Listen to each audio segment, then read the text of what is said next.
Now back to the Brian Zimmerman Show. Here's Brian. Hi, everyone. Brian here, once again at your side. Welcome back to another episode of The Brian Zimmerman Show. This week, we're going to talk about how I got into radio.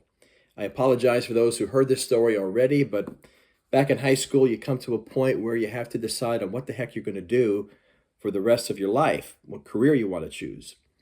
And I know that I always wanted to do something with music. And I remember that I wanted to explore being a sound engineer. And I went to a local studio who was offering classes. And I remember the instructor looking at me and saying, "Kid, if you're thinking about doing this as a career, forget it." So the 16, 17-year-old Brian walked out of there with his head down and dreams crushed and wondering what the heck I'm going to think about doing next. And radio popped into my mind because I always admired and listened to some of the great disc jockeys back then: Pete Fornatel on 92.3 K-Rock, Dave Herman, the legend Scott Muni, and of course the king of all media. So radio was kind of really up my alley. Only problem was I didn't want to go to college to learn broadcasting. I didn't want to take any other courses but broadcasting.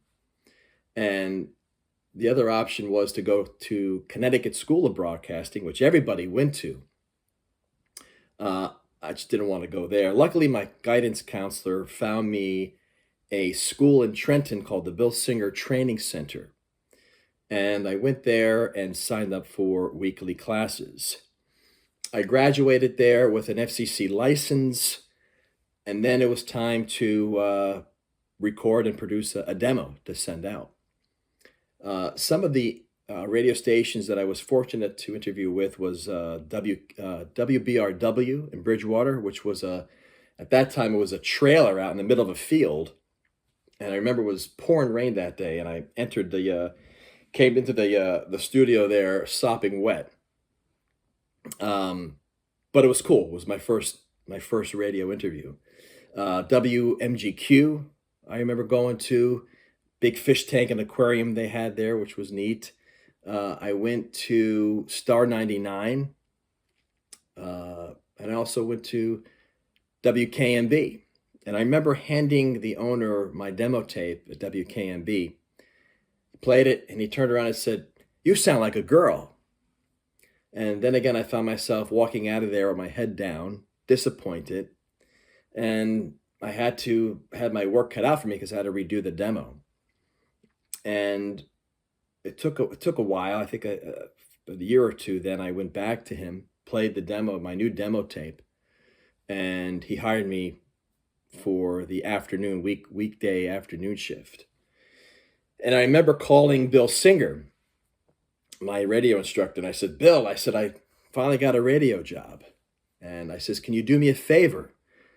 I said, "Can you record Welcome Back to the Brian Zimmerman Show for me? I want to play it on my radio show." "Yeah, sure, no problem. I'll send it right out. I'll record it now and send it out to you." The only problem was the owner of the station there didn't want to play it because he thought that Bill wanted royalties. He thought he wanted to get paid to use that intro. And I used that same intro on my radio show at WKMB. I had to get a letter from Bill that said no, that he didn't want any money for using it. And any companies out there listening that have any multimedia projects that require voice work or original music, I would be interested in talking with you to see if there's any opportunities in working together. So that is all for this episode. That's how I got into radio. Thanks for tuning in. I'll see you next time.